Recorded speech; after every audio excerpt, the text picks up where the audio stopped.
ao que o próprio relator e o presidente da comissão colocava para votações. A gente viu isso de forma mais explícita quando nós tivemos quebras de sigilo aí que foram aprovadas envolvendo principalmente ali o filho do presidente Lula. E além disso, né, além do relatório oficial de Alfredo Gaspar, a base do governo também deve apresentar um outro relatório, apresentando ali um voto em separado. Camila Xavier teve então aí acesso, recebeu a parte do material que deve ser, então, divulgado ainda nessa sexta-feira. E ela vai contar pra gente um pouquinho do que o governo vai apresentar nesse relatório aí alternativo. Camila.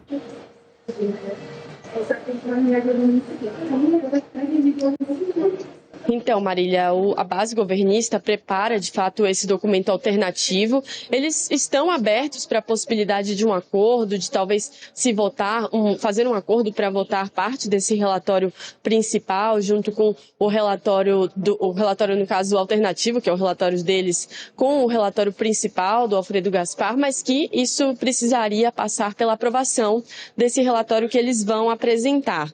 E aí eles sustentam o seguinte, Marília, para apresentar esse relatório, que as fraudes do INSS não foram pontuais, mas que foram o resultado de uma combinação de falhas institucionais, alterações normativas, permissivas e atuação coordenada de agentes públicos e privados que permitiriam a exploração sistemática de aposentados e pensionistas. E aí nesse relatório eles vão dividir esse relatório em 3 partes principais e vão abordar principalmente a atuação de agentes ligados ao governo do ex-presidente Jair Bolsonaro.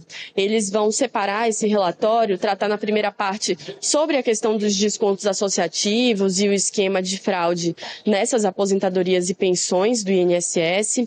Na segunda parte, eles tratam sobre os créditos consignados, então esse tema que vem sendo investigado pela CPMI desde o início do ano, que são os descontos, então, de empréstimos consignados. E, na terceira parte, eles tratam sobre a questão do combate à corrupção, também fazem as conclusões deles e as recomendações, as sugestões do que seja feito, do que deve ser feito, tanto em relação aos indiciamentos, mas também em melhorias para a legislação, para combater também o combate à corrupção e essas fraudes. E aí eles estruturam, Marília, em determinado ponto desse relatório, vão estruturar em determinado ponto do relatório, como operava esse esquema de fraudes. Eles falam sobre a questão da captação ou uso ilegal de dados dos beneficiários, dos aposentados e pensionistas, tratam também sobre a filiação fraudulenta a associações, então como essas associações faziam com que aposentados e pensionistas se filiassem a elas de maneira indevida, tratam também sobre a inserção desses descontos em folha, então detalham ponto a ponto de como operavam mesmo essas entidades, essas associações que realizaram essas fraudes. E aí eles também vão falar sobre a distribuição dos recursos entre as entidades e operadores, a ocultação dos valores por meio de transações financeiras, também falam sobre a celebração de acordos de cooperação técnica com o INSS para poder realizar esses descontos diretos na folha de pagamento dos aposentados e pensionistas. Então, eles vão entrar nesse relatório em todo o funcionamento desse suposto esquema de fraudes.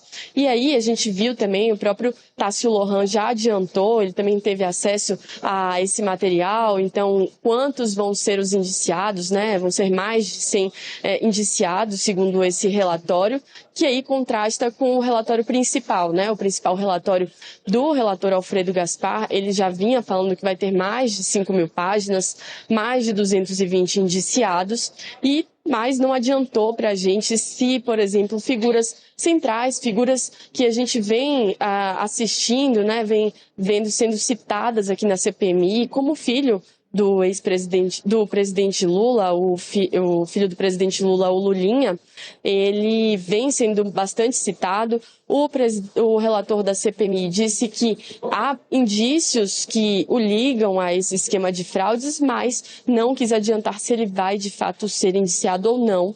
Isso porque ele não teve acesso ao principal, assim, teve o acesso retirado ao principal documento que poderia revelar mais informações sobre essa possível ligação de Lulinha ou não com o esquema de fraudes, que foi o sigilo bancário. Então, ele disse que sem esse documento, sem essas informações, a apuração sobre esse esquema acabou ficando mais difícil.